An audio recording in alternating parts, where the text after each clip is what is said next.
सबसे पहले आप सभी का ई शिक्षा संवाद जून क्लासेस में स्वागत है, जिसमें आज तारीख है 30 मई, जिसमें हम लोग एनडीए यूजीसी 11 असिस्टेंट प्रोफेसर की तैयारी कर रहे हैं। और जिसमें हम लोग क्या तैयारी कर रहे हैं, इस समय हम लोग एजुकेशन सब्जेक्ट की तैयारी कर रहे हैं। और आप सभी को पता है कि भविष्य में असिस्टेंट प्रोफेसर पीजीटी की इवन 1 या 2 महीने में तो आपकी नोटिफिकेशन आ जाएगा। तो जो लोग जिन लोगों का नेट जेआरएफ या वो कंप्लीट हो चुका है, क्लियर हो चुका है, वो लोग अपनी तैयारी को कंटिन्यू मेरे साथ कर सकते हैं ना। कंटिन्यू अपने अपनी पढ़ाई भी आप स्टार्ट कर दो और मेरे साथ भी जुड़कर आप छोटे छोटे पॉइंट्स को लेते रहेंगे ना। तो जिसमें आज हम लोग नेट जो आपका नेट जेआरएफ का जो टारगेट है, उसका एग्जाम भी आपकी जून में है। जून के लास्ट वीक में आपका इसका एग्जाम कंडक्ट हो जाएगा। तो उसके भी पॉइंट ऑफ व्यू से बहुत इंपॉर्टेंट, उसके लिए तो ये चल ही रहा है। बाकी और सब चीजें वो भी है। अभी तक हम लोगों ने unit first, unit second, unit third, fourth, 6 तक कंप्लीट कर लिया। यूनिट 5 हम लोग यहाँ पर डिस्कस कर रहे हैं। और यूनिट 7 जो है आपको रिकॉर्डेड वीडियो मिल रही है, जिसमें आज सुबह हम लोगों ने आधे घंटे की क्लास चली थी, जिसमें हम लोगों ने छोटे से पॉइंट्स को पॉइंट आउट किया था, क्लियर किया था। मे भी आप सभी लोगों ने उस वीडियो को देख लिया होगा। बताइए, सब लोगों ने देख लिया जितने लोग यहाँ पर हैं? हाँ, चलो। जब उतने मेरी आवाज एकदम क्लियर आ रही ना, कोई दिक्कत तो नहीं किसी चीज पे? बताओ। क्लियर है सबको? हाँ सर, क्लियर है। Okay okay okay. तो बताओ, सुबह मैंने क्या क्या बताया था आपको? सर, करिकुलम के बारे में बताए थे कि करिकुलम को कैसे डेवलपमेंट किया जाता है, उसका ओवरव्यू दिया था आपने। और उसका पूरा स्टेप बताया था कि कैसे हम करिकुलम को डेवलप करेंगे, एक नॉर्मल स्टेप बताया। ओके।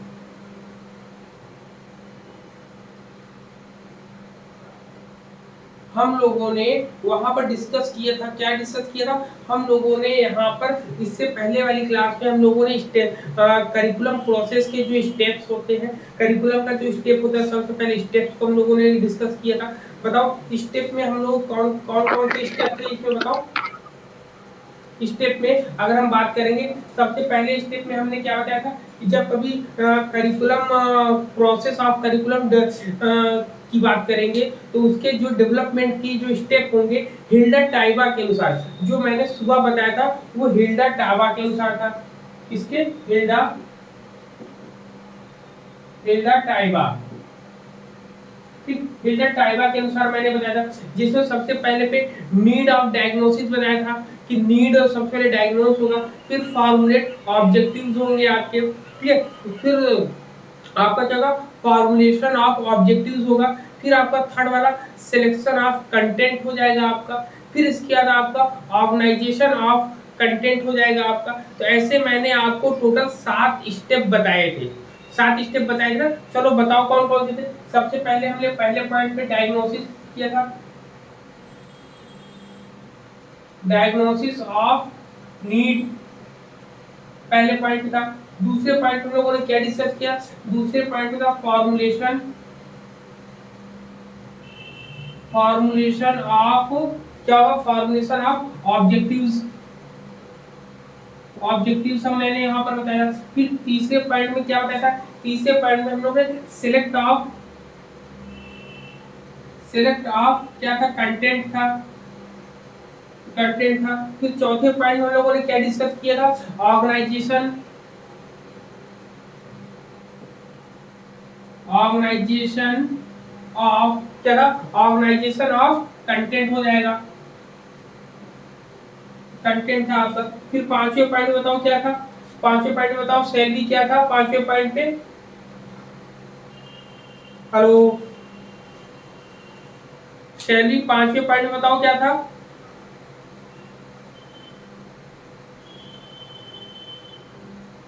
हेलो, आवाज आ रही? चलो कुछ और काम करोगे। नेहा आप बताओ, आपने क्लास ज्वाइन करी, आपने रिकॉर्डेड वीडियो देखा यूनिट 5 का पहला पार्ट? सॉरी सर, नहीं देख पाए हैं। देखना अभी चाहिए ना। देखेंगे। अब टाइम है नहीं, अब समझ लीजिए बहुत कम टाइम चल रहा है ना, अभी 1 तारीख या 2 तारीख से बहुत जल्दी ही जो है आपका रिवीजन क्लासेस जो कैप्सूल कोर्स के रूप में लेकर आएंगे, उसको 10 दिन में 10 यूनिट हमें खत्म करनी ना। तो उधर से हम यूनिट फर्स्ट को रिवाइज करते चलेंगे, इधर से यूनिट 5, 7, 5, 8, 9, 10 ये है, इसको भी रिवीजन यहाँ पे करते चलेंगे। तो दोनों चीजें चलेंगी कंटिन्यू वे में। तो आप अपने आप को जितना समय इस समय दे पाएंगे वो आपके लिए बहुत ही, आपके रिजल्ट के लिए महत्वपूर्ण होगा। जिसमें हम लोगों ने बताओ, और सविता जी आप बताओ 5वां पॉइंट क्या होगा। सैलरी अगर आ जाए तो उनको मेरी आवाज सुनाई दे तो वो बताएंगे ना आगे की स्टेप। बताओ 5वें नंबर पे क्या है आपका, सविता जी आप बताओ। जब ये दोनों पॉइंट हो गए हैं तो इन्हीं दोनों पॉइंट को नीचे रिवाइज करते हैं। क्या रिवाइज करते हैं, लर्निंग एक्सपीरियंस जोड़ के क्या करते हैं, सेलेक्ट या सिलेक्शन ना, सेलेक्ट या सिलेक्शन, ठीक है। सिलेक्शन ऑफ लर्निंग एक्सपीरियंस क्या लिखिए, selection of learning experience, learning experience. फिर नंबर 6 पर क्या आएगा, सिलेक्शन ऑफ, सॉरी सिलेक्शन के बाद ये ऑर्गेनाइजेशन आएगा, ऑर्गेनाइजेशन ऑफ लर्निंग। हाँ हाँ ऑर्गेनाइजेशन ऑफ, चलिए आगे organization, organization of learning, Radha ने बोल दिया ठीक।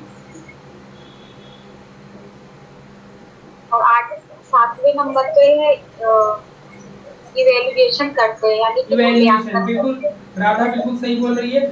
इन्होंने बोला है कि इवैल्यूएशन बोला, क्या बोला है सर, सैलरी, हाँ इवैल्यूएशन, ठीक है, सैलरी राधा जो भी हो, ठीक है। यहाँ पे इवैल्यूएशन हम करेंगे, यहाँ पे क्लियर है। तो यहाँ पे आपके 7 स्टेप हो गए हैं। 7 स्टेप आपके एग्जाम में बहुत आपके यहाँ पे स्टेप को बनाने के लिए आता है। अब ये जो स्टेप होता है, ये स्टेप है किसका, हिल्डा टाइबा का है, हिल्डा टाइबा का है, ठीक है, ठीक है, हिल्डा टाइबा। फिर इसके बाद हमने नेक्स्ट इसके बाद क्या बताया था, इसके बाद मैंने करिकुलम डेवलपमेंट प्रोसेस बताया था। क्या बताया था, curriculum development process, curriculum development मतलब करिकुलम डेवलपमेंट प्रोसेस बताया था। चलो बताओ इसको, शैली आप ही बताओ। सबसे पहले क्या था, पहले पॉइंट पे नंबर 1, हाँ बताइए, नंबर 1 पे क्या था आपका, डिजाइन था, डिजाइन से रूपरेखा, डिजाइन हो जाएगा। नंबर 2 पे क्या था आपका, डेवलपमेंट, डी या डेवलपमेंट। फिर नंबर 3 पर क्या था आपका, अच्छा इसका शॉर्ट फॉर्म बताओ जरा, शॉर्ट फॉर्म क्या था, डी डी और आई एम ई आर था। अब यहाँ पे डी का मतलब हो गया, आई का मतलब क्या हो जाएगा यहाँ पर, इम्प्लीमेंटेशन, इम्प्लीमेंट हो जाएगा। फिर नंबर 4 एम का मतलब क्या हो जाएगा यहाँ पर, चलो बताओ, एम का मतलब मॉनिटर या मॉनिटरिंग, ठीक है। एम के बाद आपका ई हो जाएगा, क्या हो जाएगा, ई का मतलब क्या हो जाएगा आपका, इवैल्यूएशन आपका हो जाएगा, क्या हो जाएगा,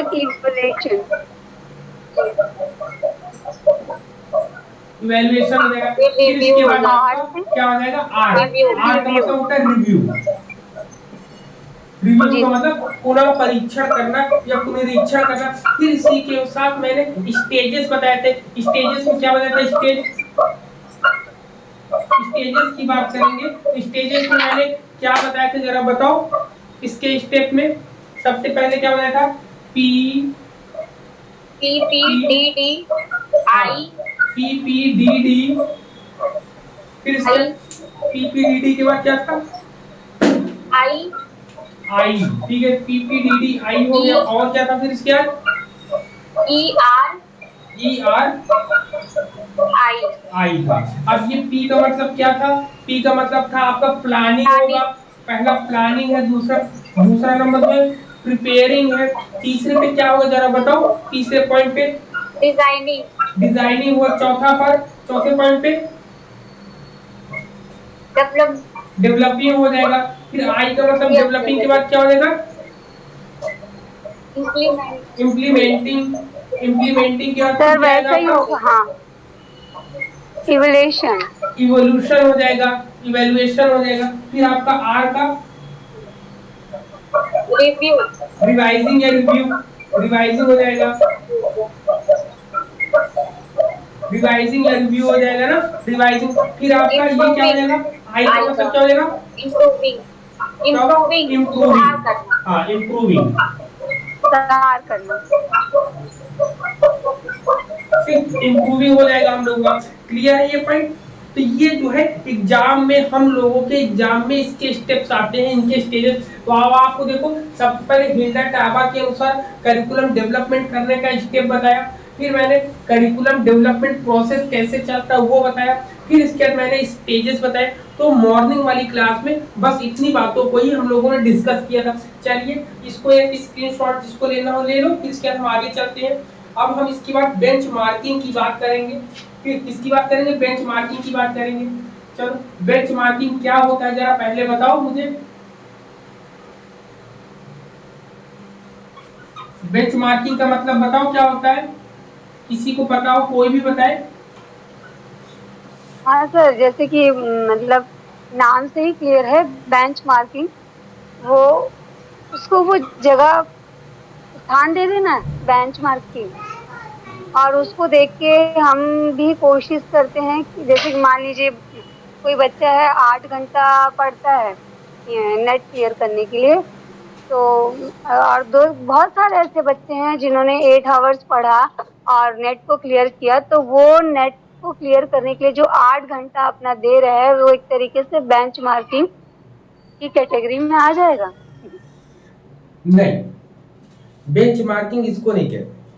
बेंच मार्किंग का सीधा मतलब होता है इम्प्रूव, मतलब को दूसरों को देखकर अपने को इम्प्रूव करना ही आपका बेंच मार्क होता है। Bench mark in the sense, आपने जैसे बोला कि एग्जाम नेट का एग्जाम देना है, तो वहां टाइम ड्यूरेशन नहीं देखना है, वहां पर ये देखना है कि उसने 99 परसेंटाइल पर उसने पास हुआ है, 99 परसेंटाइल पर, ठीक है, कितने 99 परसेंटाइल पर उसने पास हुआ है। अब आपका टारगेट क्या है कि मुझे 99 से ऊपर जाना है। कितने जाना है? 99 परसेंटाइल से ऊपर जाना है। जब कभी आप जो हाईएस्ट, या कह सकते हैं कि कोई एक बालक है जो आपके घर के पास रहता है, ठीक है, आपके घर के पास रहता है और वो 110 क्वेश्चन करने पर उसने नेट में 110 क्वेश्चन करके, तो आपका टारगेट क्या होगा?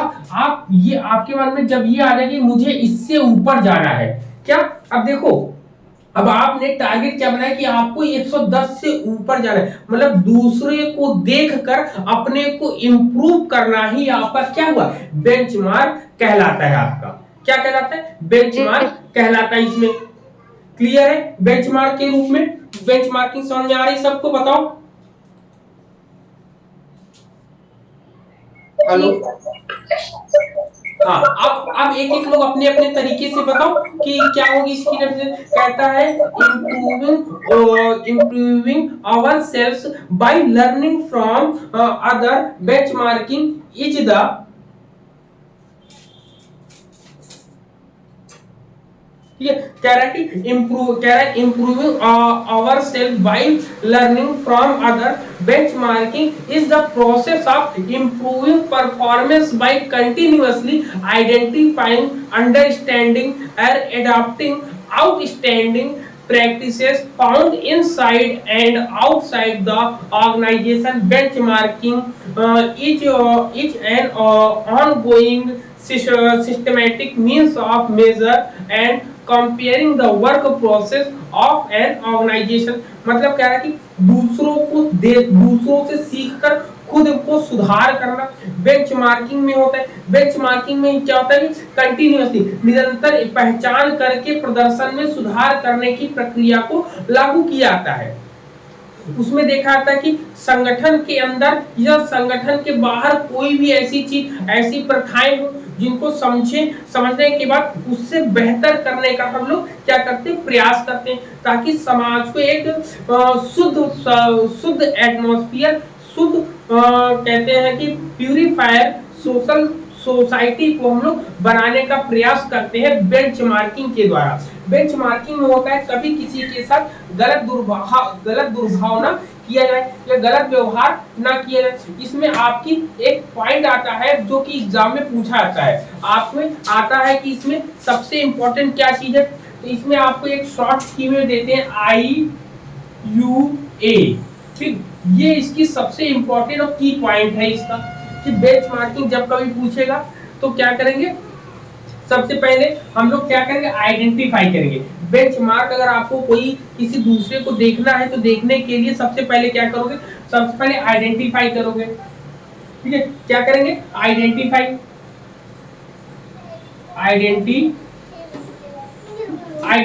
करेंगे। क्या करेंगे, आइडेंटिफाई करेंगे। सही नहीं लिखा है,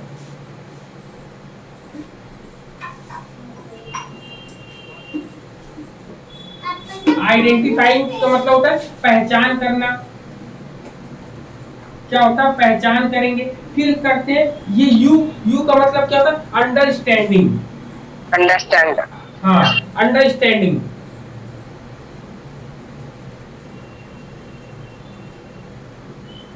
अंडरस्टैंडिंग का मतलब होता है समझना,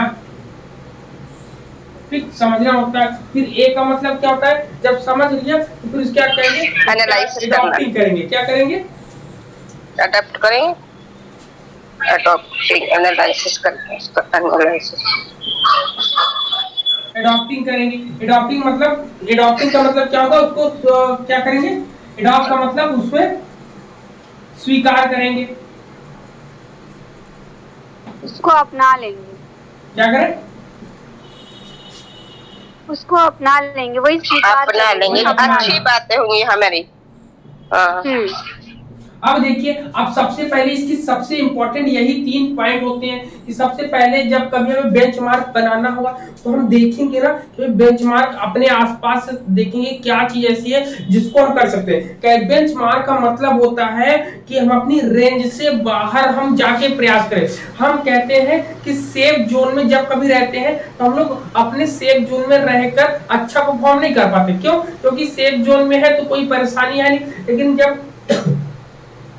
सेफ जोन से हम जब बाहर निकलते हैं, अपने संतुलित वातावरण से हम बाहर निकलते हैं तो दूसरी जगह हम जाकर रहने का प्रयास करते हैं। वहां पर कुछ अच्छे लोग मिलेंगे, कुछ बुरे लोग मिलेंगे, सबका सामना करते हुए हम अपने आगे चलना है। तो वही कहता है सबसे पहले पहचान करो, फिर समझना, फिर उसको समझो, समझने के बाद तब उसको एडॉप्ट करो। ये नहीं कि आपने अपनी कैपेसिटी देखी नहीं और कह दिया कि हाँ हम जो है राष्ट्रपति बन जाएंगे। तो ऐसे कैसे हो सकता है कि राष्ट्रपति बन जाओ, या ये कह दो कि हम साइंटिस्ट बन जाएंगे। तो भैया पहले अपनी क्षमता को देखो, समझो, तब उसके बाद बेंचमार्क बनाओ। अब आपको पता है कि मध्यम बुद्धि वाले हो तो वो कहेंगे मैं टॉप करके जाऊंगा। अब वो 1 साल 2 साल 3 साल 4 साल 10 साल जब पढ़ेंगे तब जाके टॉप करेंगे, और वही 1 साल 2 साल में जाके टॉप करा तो उसके लिए बेंचमार्क क्या होगा, बढ़ता जाएगा ना दिन ब दिन उसके नंबर। उसके लिए ठीक, उसके लिए दिन ब दिन क्या होंगे, बेंचमार्क जो है हमेशा बढ़ता जाएगा। उसमें जब बेंचमार्क बढ़ता जाएगा तो वहां पर अपनी कैपेसिटी, अपनी क्षमता को हम लोग समझकर देखकर तब जो है करते। तो इसमें क्या है, बेंचमार्क के स्टेप बताए गए। क्या बताए गए, स्टेप। एग्जाम में स्टेप भी पूछ लिया था, बोले सर बेंचमार्क का वो डेफिनेशन लिखा दीजिए। बेंचमार्क की डेफिनेशन यही है, जब कभी भी हम दूसरों को देखकर अपने में सुधार करने का प्रयास करते हैं तो उसी को हम बेंचमार्क कहते हैं। दूसरे ने जो क्राइटेरिया फिक्स कर रखा है उसको छूते हैं ना, वही आपकी बेंचमार्किंग है। उससे ऊपर जाए, जैसे सचिन तेंदुलकर है, सचिन तेंदुलकर ने क्रिकेट जगत में सबसे ज्यादा रन बनाया है, तो सभी क्रिकेटर्स के लिए वो बेंचमार्क बन गया है।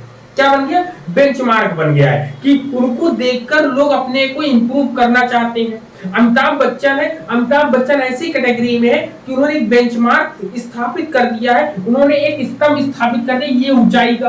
अब यहाँ से कोई भी प्रयास करता है तो यहाँ तक पहुंच पाता है, यहाँ तक पहुंच पाता है, लेकिन जो इनसे ऊपर पहुंच जाएगा वही बेंचमार्क को पार कर जाएगा। तो इनको देखकर सब लोग अपने में इंप्रूव करते हैं। गांधी जी हैं, गांधी जी ने बहुत सामाजिक कार्य बहुत अच्छा किया है, तो इसलिए उनको जो है आदर्श मानकर उनके जैसे काम करने को या उनसे बेहतर काम करने का जो प्रयास करते हैं वो आपका बेंचमार्क कहलाता है। ठीक है, तो आप एक छोटी सी डेफिनेशन लिखेंगे, दूसरों को देखकर अपने में जो हम सुधार करते हैं वही आपका बेंचमार्क कहलाता है। कि दूसरों की पहुंच मतलब दूसरे ने जो स्टेज या जो भी मानक निर्धारित किया है उस मानक को जो हम छूने के लिए अपने आप में जो बदलाव लाते हैं, जो सुधार करते हैं, जो इम्प्रूव करते हैं, वही आपका बेंचमार्किंग कहलाता है। इसके लिए मुख्य रूप से 3 बातें इन्होंने बताई। सबसे पहले आइडेंटिफाइंग पहचान करना, दूसरा आपका अंडरस्टैंडिंग समझ आपके अंदर होनी चाहिए, तीसरा आपका एडॉप्टिंग का मतलब उसको हम स्वीकार कर लें कि हाँ मैं इसको कर सकता हूँ कि नहीं कर सकता हूँ। आपने पहचान कर ली, समझ लिया, समझने के बाद ये बहुत इंपॉर्टेंट होता है कि आप एडॉप्ट कर पाओगे नहीं कर पाओगे। अब कोई मान लो आर्ट ग्रुप का बच्चा है, अब वो कहे कि मुझे साइंस पढ़ना है, तो ये तो असंभव सी बात होगी ना। उसको अपने आर्ट ग्रुप में ही टॉप करके जाना है, अपने में ही आगे बढ़ना है, तो वो आपके लिए बेंचमार्किंग ज्यादा बेटर होगी। तो ऐसी चीजों को ध्यान रखना चाहिए। अब इसके स्टेप्स की अगर हम बात करेंगे तो इनके स्टेप में आपके 5 पॉइंट आते हैं।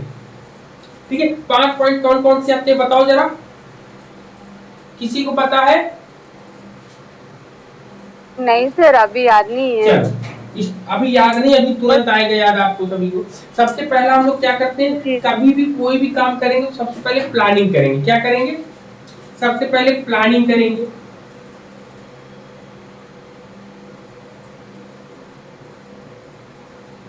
प्लानिंग करेंगे, फिर दूसरे स्टेप पे आता है जब हम लोगों ने प्लान कर लिया, प्लान करने के बाद एनालिसिस करेंगे। हम लोग क्या करेंगे? एनालिसिस करेंगे। हम लोग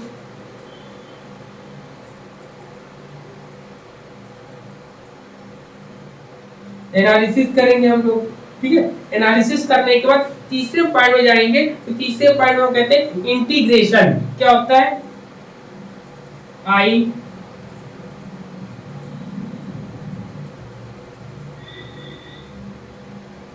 इंटीग्रेशन होता है। चौथा पॉइंट जो होता है, चौथे में हम इंटीग्रेशन के बाद फिर एक्शन करते हैं। क्या करते हैं? एक्शन करते हैं। एक्शन होता है। एक्शन के बाद फिर 5वां पॉइंट जो आता है वो होता है मैच्योरिटी। क्या होता है?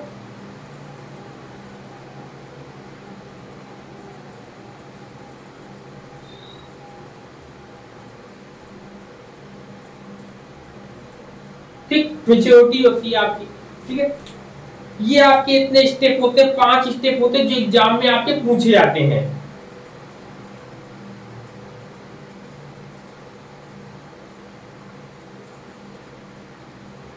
सर ये बेंचमार्किंग के स्टेप हैं? हाँ, बेंचमार्किंग के ये स्टेप्स हैं। हाँ, उसी के स्टेप। क्लियर है पॉइंट? जी सर। ठीक है, तो सबसे पहले प्लानिंग। प्लानिंग का मतलब आप लोग जानते हैं योजना बनाना, या योजना होता है क्या होती है? योजना होता है। एनालिसिस का मतलब होता है विश्लेषण। विश्लेषण होता है। इंटीग्रेशन मतलब होता है एकीकृत। एकीकृत का मतलब सबको मिलाकर। एक्शन मतलब क्रियान्वयन।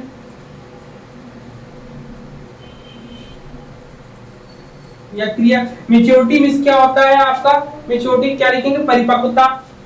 परिपक्वता या परिपक्व नहीं, परिपक्व मैच्योरिटी ना, परिपक्वता। ठीक, तो यहाँ पर इन्होंने कहा कि बेंचमार्किंग में ये कहते हैं कि सबसे पहले आप क्या करेंगे? सबसे पहले आप प्लान बनाएंगे। प्लान बनाने के बाद आप एनालिसिस करेंगे प्लान का। फिर उसके बाद कहते हैं, फिर उसके बाद एकीकृत, सबको मिलाकर बात करेंगे। यहाँ पर हम लोग क्या करेंगे? सबको मिलाकर हम लोग बात करेंगे। सबको मिलाने के बाद हम लोग एक्शन करेंगे। एक्शन के बाद आपका मैच्योरिटी आती है। आपकी मैच्योरिटी मींस परिपक्वता है। जब आप काम करोगे, काम करने से ही आपके अंदर क्या होगी? अनुभव पैदा होगा। अनुभव जब कभी अनुभव का जो सर्वोच्च रूप होता है, जो एक्सपीरियंस का सबसे ग्रेटेस्ट रूप होता है, वो आपका मैच्योरिटी में जाता है आपका। ठीक है, तो एक्सपीरियंस और मैच्योरिटी में डिफरेंस होता है, ये याद रखना है हम लोगों को। पॉइंट क्लियर है? चले आगे, ठीक है, क्लियर है पॉइंट यहाँ पर चल। हाँ बताए, अब हम लोग चलते हैं, अगर इसके पूछ लेना वैसे पूछा जाता, अगर पूछ लिया जाए कि बेंचमार्किंग के टाइप्स क्या होते हैं, तो बेंचमार्किंग दो प्रकार के होते हैं, एक इंटरनल होता है, एक एक्सटर्नल होता है। कि टाइप्स अगर पूछेंगे, क्या पूछेंगे, टाइप, टाइप्स अगर पूछेगा तो टाइप्स कितने होते हैं इसके, 2 टाइप्स होते हैं, एक इंटरनल होता है और दूसरा एक्सटर्नल। ठीक, एक इंटरनल होता है, दूसरा एक्सटर्नल होता है। अब इंटरनल और एक्सटर्नल में क्या होता है बताओ जरा।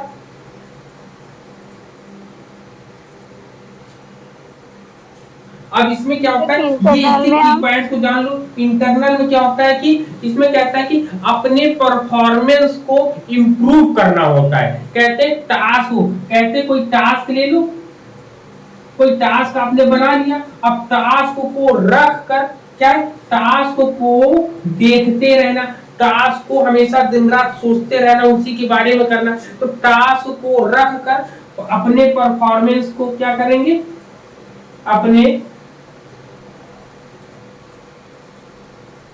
परफॉर्मेंस को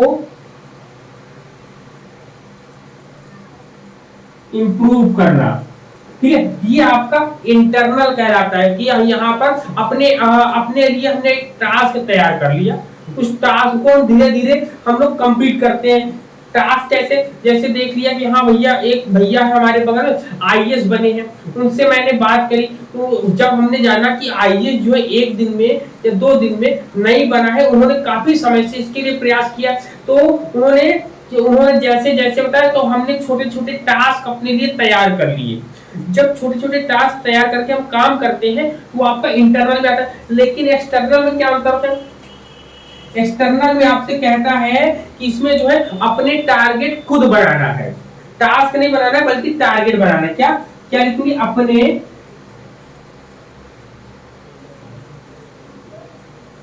टारगेट खुद बनाना। जैसे आज तक कोई काम जिसने ना किया हो वो काम हमें करना है, तो टारगेट हम अपने लिए पहले से फिक्स करते हैं कि नहीं, हमें इस बार में इतने इतने नंबर्स लाने हैं। या मान लो कोई एक काम करना है, तो अगर कोई व्यक्ति 10 दिन में करता है, तो आप अपने लिए खुद टारगेट बनाओ। जैसे कहते नहीं, दूसरों से लड़ने से अच्छा है कि हम अपने आप से लड़े, दूसरों से जीतने से ज्यादा अच्छा है कि हम स्वयं पर विजय प्राप्त कर ले। जो आपके ये सब चीजें इंपॉर्टेंट वे में आता है, तो ये अपने टारगेट खुद बनाने की बात करता है। यहाँ पर क्लियर है पॉइंट, बताओ।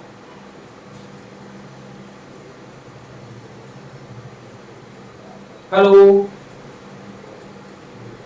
क्लियर है सबको? क्लियर है सर। ओके ओके ओके, चलिए, तो यहाँ पे बेंचमार्किंग हो गया ना आपका, क्लियर हो गया सर? ये फिलोसफिकल और सोशियोलॉजिकल बेसिस ये करा दिए हैं? नहीं, ये मैंने आपको बताया था कि जो मैंने फिलॉसफी जब पढ़ाई थी, फिलॉसफी में करिकुलम, जो इनमें करिकुलम यूज होते हैं वही इसके अंतर्गत आते हैं। कि उन्होंने पूछा कि जो आपका वेस्टर्न फिलॉसफी है उसमें जो करिकुलम होता है, उसमें करिकुलम में कौन कौन सी चीज ऐड किए गए। तो यूनिट फर्स्ट में ऑलरेडी मैंने ये सब चीजें पढ़ा रखा है आप लोगों को। ठीक, जी सर। ठीक है,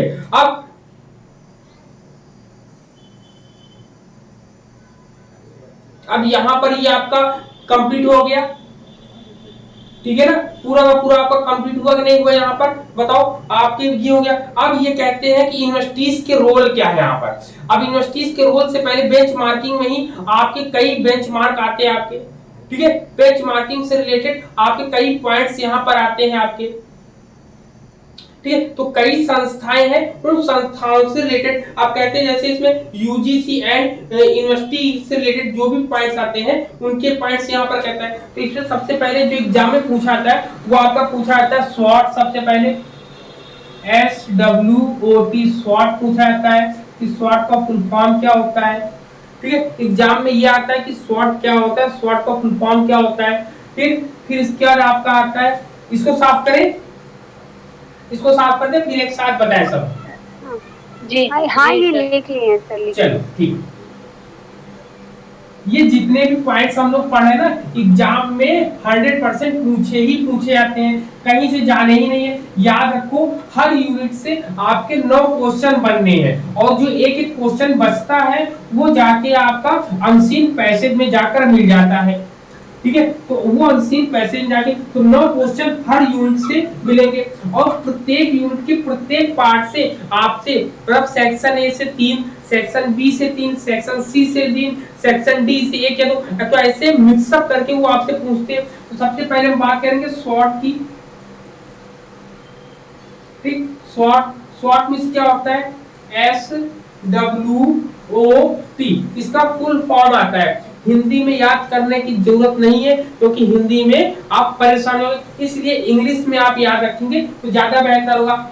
इसका क्या होता है? एस का मतलब बताओ। एस का स्ट्रेंथ, स्ट्रेंथ है।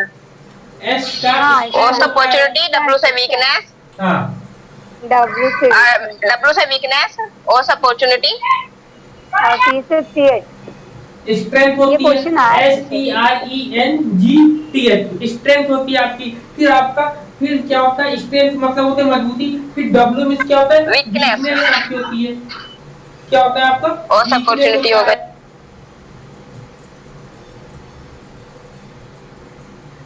वीकनेस होता है। ओ का मतलब क्या होता है बताओ? Opportunities, opportunities. अपॉर्चुनिटीज को हम लोग क्या बोलते हैं?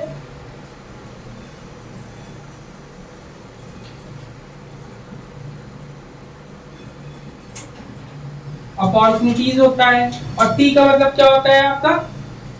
थ्रेट। क्या होता है?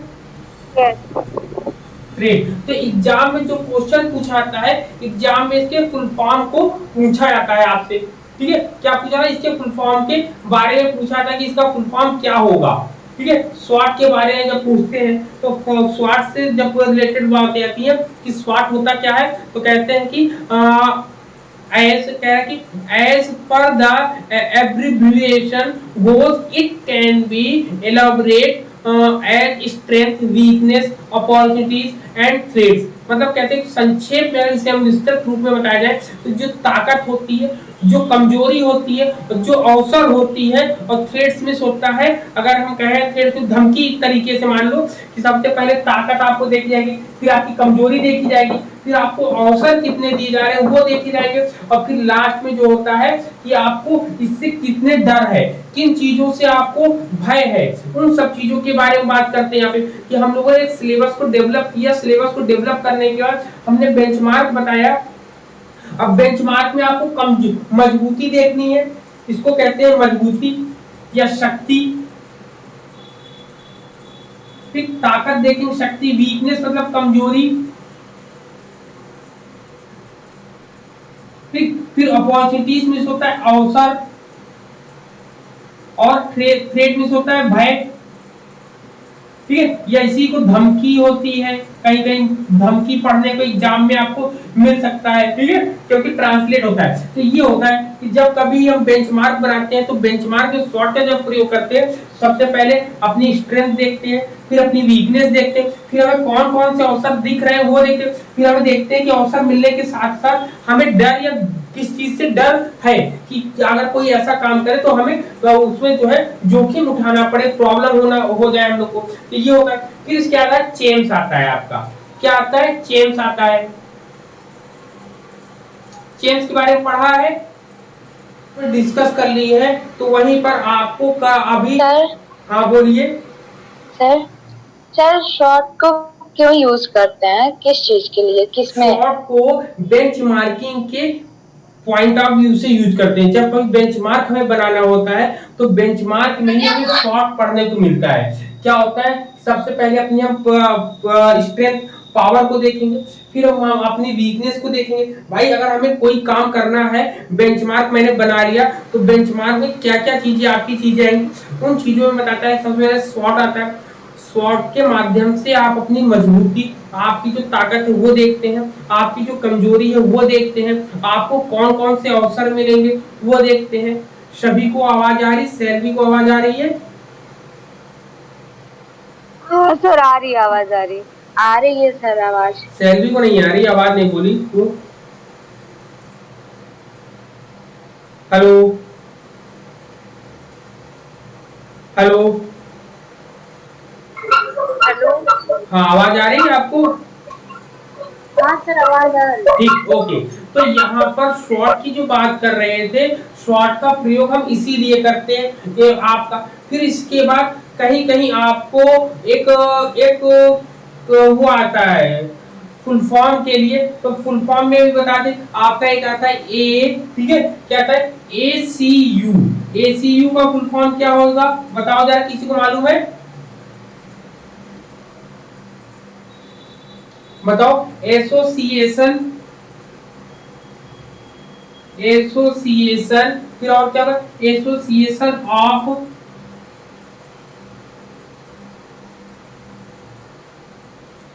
एसोसिएशन ऑफ कॉमनवेल्थ,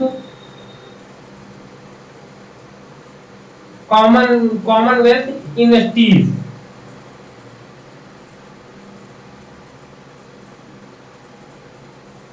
ठीक, ये फुल फॉर्म आप याद रखिएगा, एग्जाम में अगर आएगा तो आपका गलत नहीं होना चाहिए। क्लियर है? पॉइंट बताओ सबको।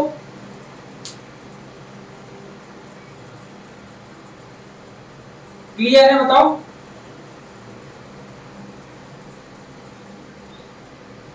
जी सर, लिख रहे हैं। ठीक है, अब इसी के साथ साथ एक इसी से रिलेटेड एक और चीज बनती है, इसी से रिलेटेड 1900, अब देखिए स्वॉट को या बेंचमार्किंग को बताने के लिए, अब इसको और भी आगे जब हम आगे पढ़ेंगे तो आपका CHEMS, ठीक है, चेम सही है आपका। ये इसकी स्थापना जो होती है 1996 में होती। कब होती इसकी स्थापना? इसकी स्थापना 1996 में होती है। और यह जो है एक मुख्य प्रणाली के रूप में काम करता है ACU के लिए। किसके लिए?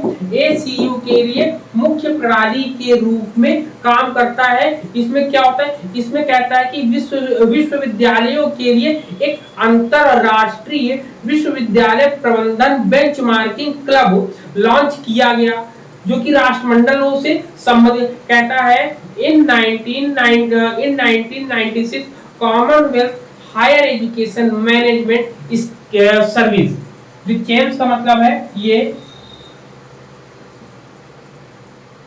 इसका फुल फॉर्म आ जाता है कभी कभी, तो लिखेंगे कॉमनवेल्थ, लिखेंगे कॉमनवेल्थ, ठीक है, कॉमनवेल्थ। और आपका हायर, कॉमनवेल्थ आपका फिर आता है क्या? हायर आता है, हायर। फिर आपका ई का मतलब क्या होगा? Commonwealth higher education, education. M का मतलब मैनेजमेंट,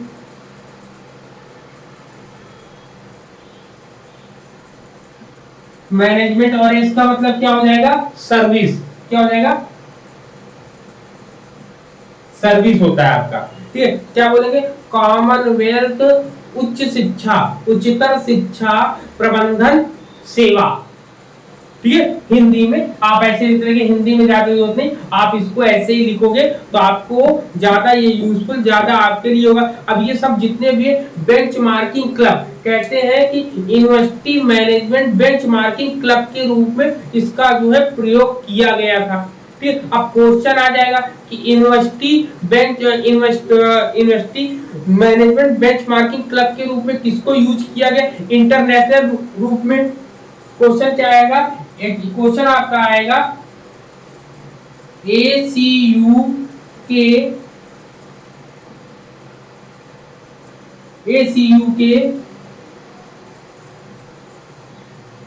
अंतर्गत, ठीक, ACU के अंतर्गत विश्व स्तर पर विश्व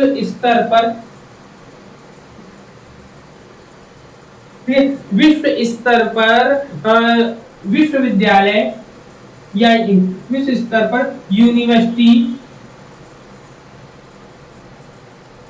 यूनिवर्सिटी मैनेजमेंट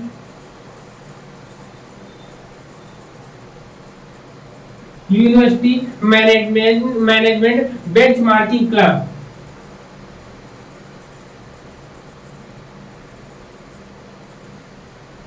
बेंचमार्किंग क्लब कौन सा बनाया गया है, कौन सा है? तो आप बताओगे क्या? चेम्स है आपका। क्या है? चेम्स है आपका। क्लियर है यहां पर? बताओ।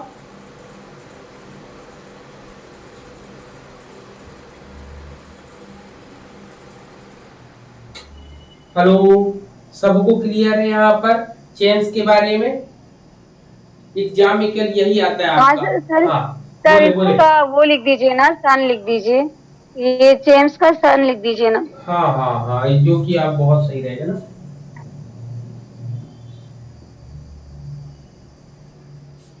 $1996। Thank you sir.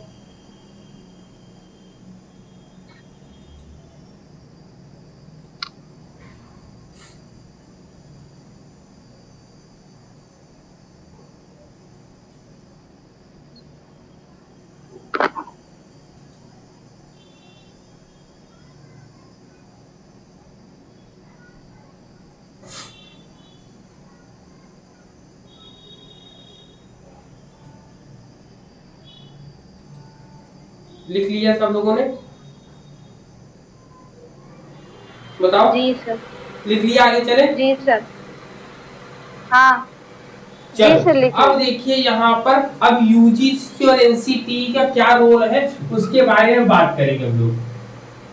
ठीक है, यूजीसी और एनसीटी का क्या रोल है उसके बारे में हम लोग अब डिस्कस करेंगे।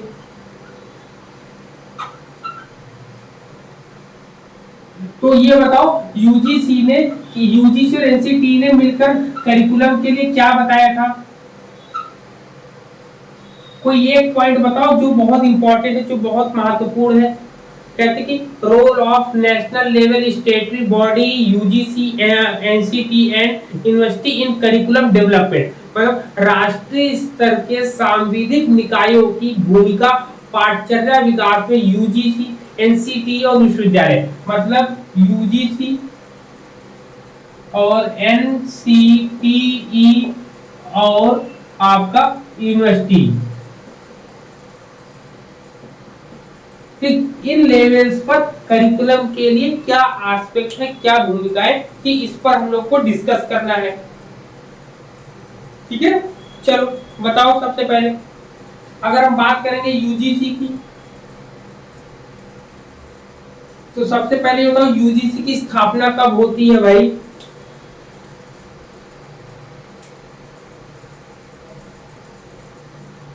बताओ यूजीसी की स्थापना कब होती है?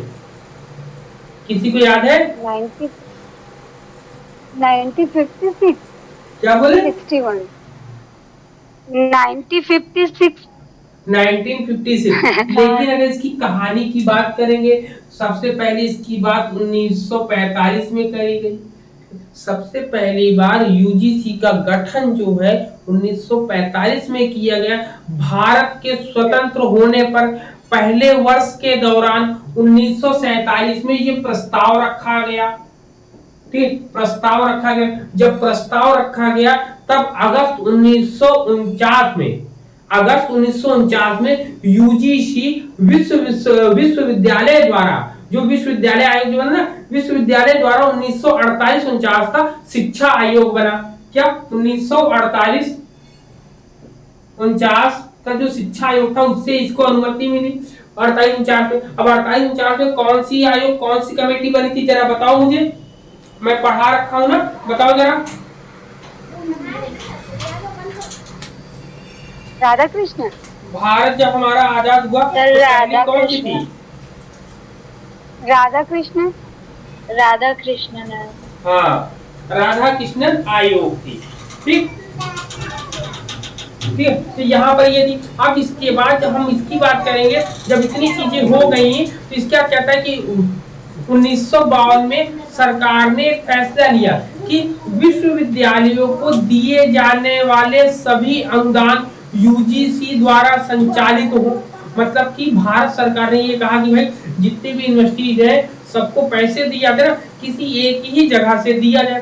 तो यूजीसी ने अनुदान देना प्रारंभ किया कब? 1952 में ये सरकार ने कहा किससे कि भाई आप जो अनुदान बांटना शुरू करो और अपनी बात अपने तरीके से उसको सॉल्व करो। तो ये बात हुई यहाँ पर। लेकिन जब यही विश्वविद्यालय अनुदान आयोग, जिसको हम यूजीसी कहते हैं, विश्वविद्यालय अनुदान आयोग, इसको आप फुल फॉर्म भी लिख लेगा, फुल फॉर्म जरूर लिखिएगा क्योंकि एग्जाम पूछ लेता है। क्या होगा? University grant commission. University grant विश्वविद्यालय अनुदान आयोग कमीशन। ठीक है, क्या होगा हिंदी में क्या बोलेंगे? विश्वविद्यालय अनुदान आयोग। विद्यालय अनुदान आयोग। आयोग। ये इसकी बात हुई। जब इतनी बात हुई तो यूजीसी का उद्घाटन, अब याद रखिएगा 1900, ये कहता है अब यहाँ पे ये डेट याद रखिए 28, याद रखिए 28 दिसंबर 28 दिसंबर 28 दिसंबर 1953 में क्या था? मौलाना अबुल कलाम आजाद ने इसका उद्घाटन किया था। क्या किया था? मौलाना अबुल कलाम आजाद ने इसका उद्घाटन तो किया, लेकिन भारत सरकार की एक वैधानिक मतलब स्टेटरी बॉडी, क्वेश्चन आता है कि यूजीसी कैसी बॉडी है, तो यूजीसी जो है एक स्टेटरी बॉडी आती, मतलब संविधान से इसको एक मान्यता मिली। क्या मिली? जैसा कि अभी किसने बताया था? बताओ। जी सर। स्टेटरी बॉडी की मान्यता कब मिली इसको? सर 56 में। हाँ 1956 में नवंबर लिखेंगे नवंबर 1956 में, तब से ये हमारे भारत में लागू है यहाँ पर। ठीक है, तब से हमारे भारत में यह लागू है। क्लियर है यहाँ पर? बताओ। हाँ सर। अब इतनी क्लियर। अब बात ये आती है कि ये हम लोग कह रहे हैं कि ग्रांट्स दो, ग्रांट्स देने की बात करें तो ये ग्रांट्स किस लेवल पर देती है? Class first, class second, class third, कौन से स्तर पर देती है? बताओ नेहा। सर ग्रेजुएशन लेवल से स्टार्ट होती है। नेहा, सविता, हाँ तो बताओ हायर एजुकेशन क्या है लेवल? अगर पूछेंगे ग्रांट देने के जो लेवल होते हैं ये 2 लेवल्स पर देते हैं। 2 लेवल्स पे कौन है? जैसा कि अभी आपने बताया यूजी एंड पीजी पर। क्या होता है? यूजी एंड पीजी पर। यूजी क्या बोलते हैं? द अंडर ग्रेजुएट बोलते हैं, पीजी को द पोस्ट ग्रेजुएट बोलते हैं। क्लियर? अब यूजी में कौन आता है? यूजी में जो आता है आपका, इसको आता है, ये बीएड आता है आपका। याद रखिए यूजी में आपका बीएड आएगा और पीजी में आपका क्या आएगा? आपका एमएड आएगा। ये पॉइंट आपको याद रखना है। क्लियर है? Clear point? बताओ समझ में आ रहा? हाँ सर। ठीक। अब बात आती है, जब इतनी बातें कह रहे हैं तो इन्होंने इनके निर्माण की बातें हमने कर दी, इन्होंने ग्रांट्स को दिया, यही बात करें। लेकिन मेन मुद्दा क्या है भाई? हम लोग क्या पढ़ रहे हैं? करिकुलम स्टडीज, करिकुलम स्टडीज पढ़ रहे हैं। इन्होंने पाठचर्या के लिए क्या कहा? ये तो हम लोग बात कर ही नहीं रहे हैं, तो याद रखो इन्होंने पाठचर्या के लिए क्या कहा? इन्होंने कहा कि भाई हर 3 साल में सभी सिलेबस को बदलना पड़ेगा। क्या इन्होंने बोला? ये तो लिख लो आप। हर 3 साल की मिनिमम तो हाँ ड्यूरेशन रखे थे 3 साल की। ये क्वेश्चन 2019 में आया। हाँ क्वेश्चन यहाँ आया हुआ है। हर 3 साल में पाठ्यक्रम को या पाठचर्या को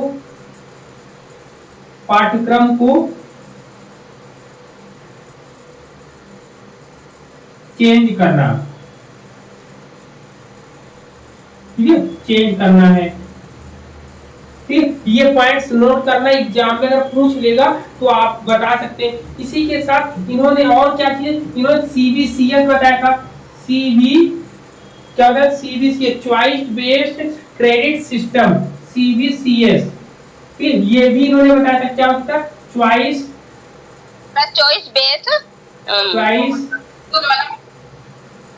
बेस्ड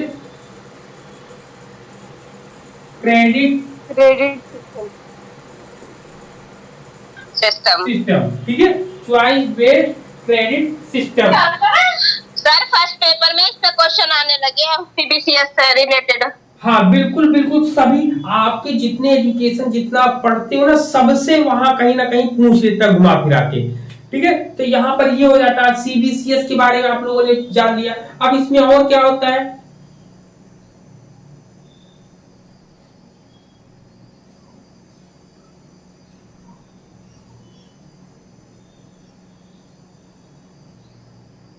ठीक है। अब इसकी क्वालिटीज क्या होती है मुख्य रूप से सीबीसीएस की, सीबीसीएस का मेन क्या रोल होता है कि हम अपनी इच्छा अनुसार जो है क्या हो कर सकते हैं, कहते क्रेडिट बेस्ड, हाँ बता सकते हैं। इसमें कहता है कि मिनिमम लेवल की बात करी गई, किसकी बात करी गई है, मिनिमम लेवल की बात करी गई यहाँ पर। इसमें कहता है कि मिनिमम कोर्स करिकुलम, क्या कहता है, इसकी जो क्वालिटी होती है कहते हैं मिनिमम। फिर इसमें तो ये होता है ना कि हम मान लो सपोज हम किसी यूनिवर्सिटी में पढ़ रहे हैं और हमको दूसरे यूनिवर्सिटी में भी पढ़ना है, तो वहाँ की भी मान्यता प्राप्त होगी, यही चीज है ना चॉइस बेस्ड। अब ऐसा करने वाले यूजीसी ने बोला है, इसमें कहता है कि इसमें आपका आएगा क्या चॉइस बेस्ड क्रेडिट सिस्टम की बात जो करी, तो इन्होंने बोला है कि जो मिनिमम कोर्स करिकुलम होगा वो कौन सा, उन्होंने बोला अंडर ग्रेजुएट कोर्स को ही केवल लेंगे, किसको लेंगे, अंडर ग्रेजुएट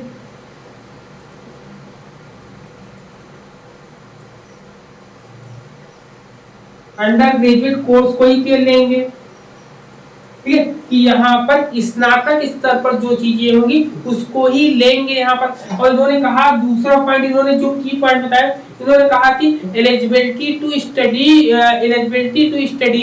टू स्टडी, मतलब अलग अलग समय पर अलग अलग संस्थाओं में पढ़ सकते हैं। सीबीसीएस का मतलब होता है क्या होता है, अलग अलग समय पर समय तो पर, बताया सर, ये देखिए अभी ये पॉइंट आ गया। हाँ, अलग अलग संस्था में पढ़ सकते हैं। ठीक है, ये है इसके मेन पॉइंट है आपका। क्लियर है इतना पॉइंट, बताओ।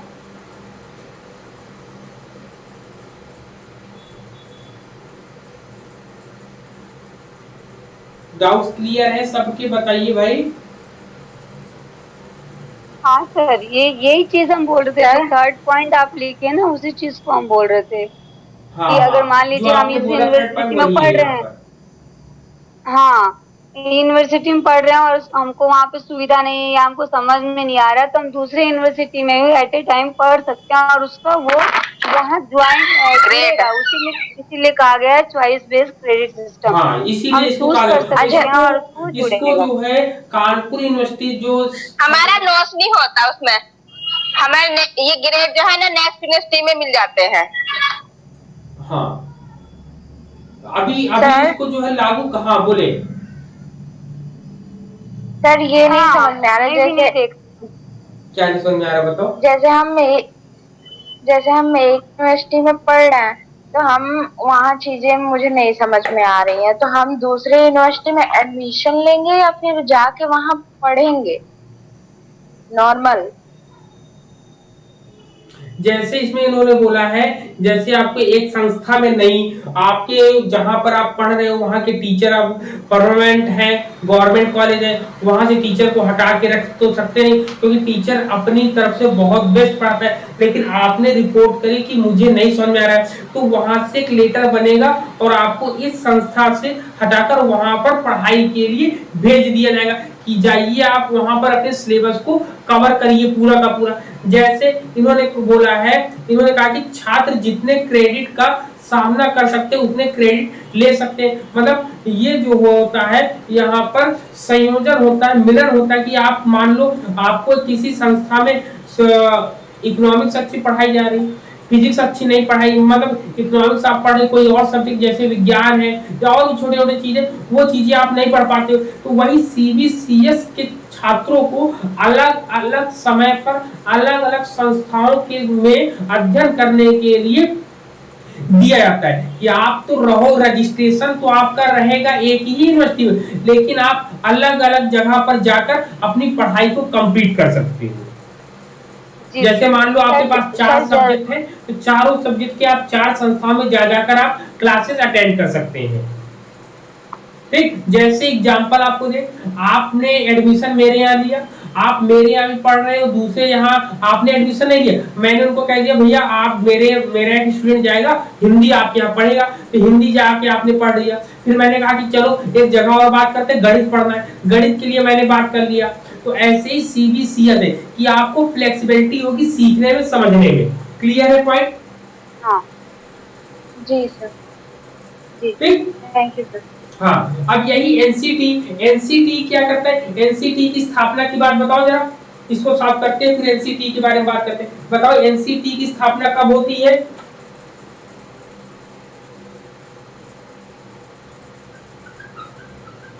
जो भाई एनसीटी की स्थापना कब होती है? नाम इसका फुल फॉर्म याद है, नेशनल करिकुलम टीचर एजुकेशन। बताओ एनसीटी की स्थापना याद है किसी को? याद है sir, national curriculum for teacher education, full form लिख लो। ये याद है 63 में है शायद, पर्टिकुलर याद नहीं है।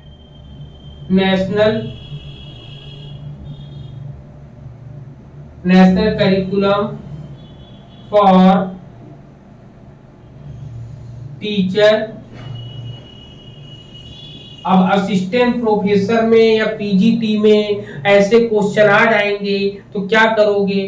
तो आप लोगों को मैंने पहले से एडवाइस कर रखा है कि जो 5 मिनट की ई शिक्षा संवाद पीजीटी कोर्स सिलेबस जो चल रहा है, जो सैलरी पढ़ाती है, उसमें आप लोग देखोगे, उसमें पूरे के पूरे आपके सेशन को सन को बताया गया है कि कौन सी यूनिवर्सिटी किस समय आई थी। अगर आप उसको भी कंटिन्यू वे में, प्रोसेस वे में लाओगे तो आपको याद, ये सब चीजें होती एक बार में याद नहीं होती है, इसको कई बार हम लोगों को पढ़ना पड़ता है। तो इसकी स्थापना जो हुई थी 17 अगस्त को,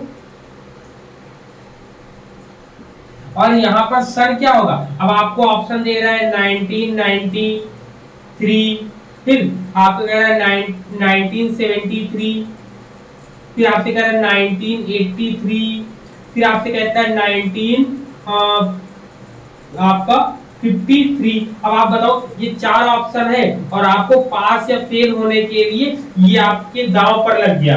अब आप बताओ कैसे याद रखोगे?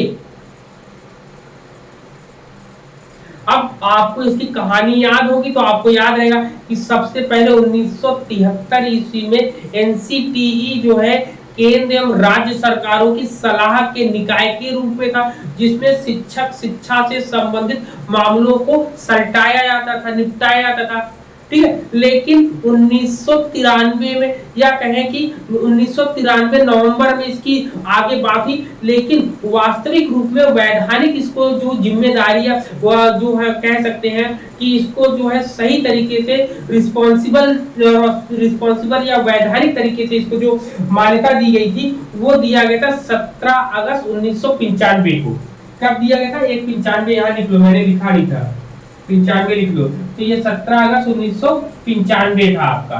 क्लियर? 1995 को इसकी मुख्य रूप से स्थापना होती है। इसका मुख्यालय जो इसका हेडक्वार्टर जो है कि इसका चेयरपर्सन कौन होता है, या इसकी अगर हम बात करें इसके हेडक्वार्टर की और सबकी, तो दिल्ली में इसके हेडक्वार्टर्स हम लोग देखने को मिलता है हम लोगों को, ठीक है। जबकि इसके क्षेत्रीय निकाय के बारे में भी हम लोग बात करेंगे।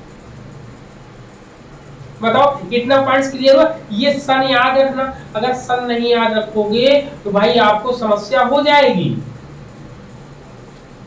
क्लियर, तो ये याद रखिए, ये डेट आपको एग्जाम में आपके आ सकता है, पीजीटी के असिस्टेंट प्रोफेसर के या यूजीसी के फर्स्ट पेपर या सब्जेक्ट में आपका आ सकता है। तो कम से कम सन को याद रखो। क्या याद रखो, कम से कम सन को तो याद रखो आप लोग। फिर इसके बाद इसमें देखते हैं इन्होंने करिकुलम से रिलेटेड क्या पॉइंट्स को बताया है। तो करिकुलम से रिलेटेड इन्होंने विषय ज्ञान का पुनर्विन्यास, रीओरिएंटेशन की बात करी इन्होंने, यूटिलाइजेशन की, व्यावसायिक अध्ययन की बात करी इन्होंने। मतलब एनसीटी जो है तो इन्होंने ओरिएंटेशन की बात करी है, व्यावसायिक अध्ययन की बात करी है, ठीक है। छात्रों के साथ सुधार, इंप्रूवमेंट की बात करी है, करिकुलम को इंप्रूव करने की इन्होंने बात करी है, क्वालिटी कंट्रोल इन टीचर एजुकेशन की बात की, शिक्षक शिक्षा में गुणवत्ता नियंत्रण की बात इन्होंने करी है यहाँ पर। तो इतने पॉइंट्स क्लियर होते हैं सबको, बताओ,